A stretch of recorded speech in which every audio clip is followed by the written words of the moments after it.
चलिए सीधे आपको दिल्ली लेकर चलते हैं। शिवराज सिंह चौहान की किताब अपनापन का आज विमोचन होने जा रहा है। यहाँ उन्होंने कम चर्चित विषयों पर भी बात की है कि कैसे उन्होंने केसरिया वाहिनी के भीतर पहली बार नरेंद्र मोदी की संगठनात्मक गहराई को करीब से देखा था।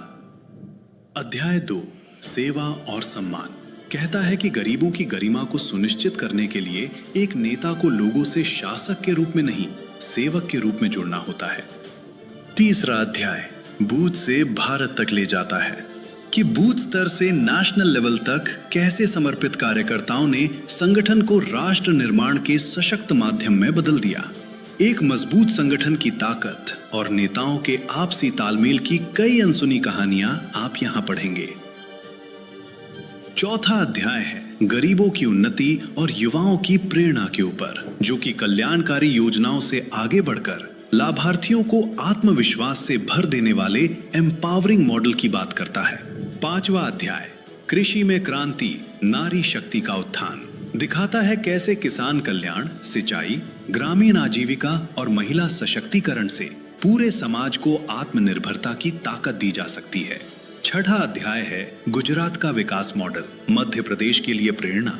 यहाँ शिवराज जी बताते हैं कि गुजरात ने जैसे फीडर सेपरेशन करके घर घर बिजली पहुंचाई, उसी राह चलकर उन्होंने एमपी को रोशन किया।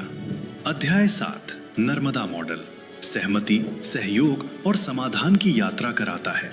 अध्याय 8 धरोहर भारत की पुनरुत्थान की कहानी सुनाता है, कैसे प्रधानमंत्री जी ने आध्यात्मिकता से राष्ट्रीय चेतना को पुनः जीवित किया और युवाओं को भारत की सांस्कृतिक जड़ों से जोड़ा। अध्याय 9 है एक नेता, असंख्य रिश्ते। ये अध्याय मोदी जी का भारत के इकोलॉजिकल हेरिटेज के साथ सार्थक संबंध दिखाता है, जो कूनो नेशनल पार्क में चीतों के पुनरुद्धार के दौरान दोनों नेताओं के अनुभव शेयर करता है। अध्याय 10 का नाम है विश्व बंधु भारत, नीति, निश्चय और नेतृत्व। ये अध्याय पीएम मोदी के नेतृत्व में वैश्विक मंच पर भारत की बदलती और मजबूत होती भूमिका को उजागर करता है। आखिरी और 11वां अध्याय जन भागीदारी से विकसित होता भारत।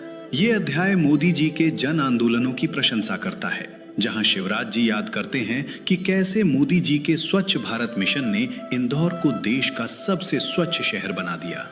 अपनापन, नरेंद्र मोदी संग मेरे अनुभव, शिवराज सिंह चौहान द्वारा लिखित, देश को समर्पित।